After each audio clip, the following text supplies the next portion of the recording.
Aujourd'hui, je suis ici pour parler d'un sujet très courant, mais très intéressant et important, la neuropathie diabétique. Le diabète, avec l'hypertension, est une maladie non transmissible très courante qui affecte une grande partie de la population mondiale. Comment le diabète affecte-t-il les nerfs est une question que beaucoup d'entre vous se posent. Le symptôme le plus courant serait une neuropathie. Qu'est-ce que la neuropathie? Les nerfs partant du cerveau descendent jusqu'à la moelle épinière et pénètrent dans les nerfs des mains et des jambes. Et ces nerfs sont appelés nerfs périphériques. Ils sont très fins, ils ressemblent à une toile d'araignée. Et ce sont ces nerfs qui sont les premiers à être affectés si quelqu'un a le diabète. Alors, comment puis-je le détecter? Un symptôme simple serait, comme nous l'appelons, des picotements, ou un syndrome des pieds brûlants, où le patient a l'impression que quelque chose rampe sur la plante des pieds ou dans les mains, ou qu'il ressent une piqûre d'épingle, ou qu'il a simplement l'impression que c'est très chaud et brûlant. Ce sont les premiers signes de la neuropathie périphérique. Beaucoup d'entre vous seraient surpris de savoir qu'une neuropathie périphérique due au diabète peut précéder de 2 à 3 ans l'apparition du diabète. Cela devient donc un signe d'avertissement et peut nous indiquer que nous sommes susceptibles de développer un diabète à l'avenir. Quels pourraient être les symptômes avancés? Dans les cas graves, ils peuvent perdre de la masse musculaire. Nous voyons de nombreuses personnes venir nous voir et nous dire qu'elles ont perdu le volume de leurs mains et de leurs jambes. Ils ont l'impression que les muscles ont simplement, vous savez, disparu. C'est donc un stade que nous appelons amyotrophie diabétique ou atrophie des muscles.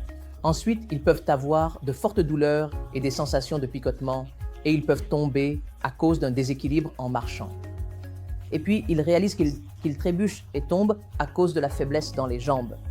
Dans les cas très graves, après une blessure à la jambe, le patient se rend soudain compte que la jambe saigne, mais c'est totalement indolore. La plaie serait assez grande, mais ils ne ressentent aucune douleur et c'est la raison pour laquelle ils ne peuvent pas se rendre compte qu'ils ont eu une blessure à la jambe. C'est une neuropathie diabétique sévère. En tant que neurologue, beaucoup demandent, en dehors de la neuropathie périphérique, le diabète peut-il affecter le cerveau ou la moelle épinière d'une quelconque manière? La réponse est oui. Le diabète, s'il n'est pas contrôlé, peut prédisposer à des attaques cérébrales ou des AVC.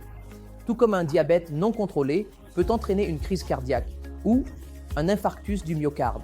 Si le diabète n'est pas contrôlé, ils peuvent être vulnérables au développement de la démence beaucoup plus tôt que l'âge auquel elle devrait normalement survenir en développant de multiples caillots dans le cerveau et par rétrécissement du cerveau secondaire au diabète, ce que nous appelons l'atrophie cérébrale corticale.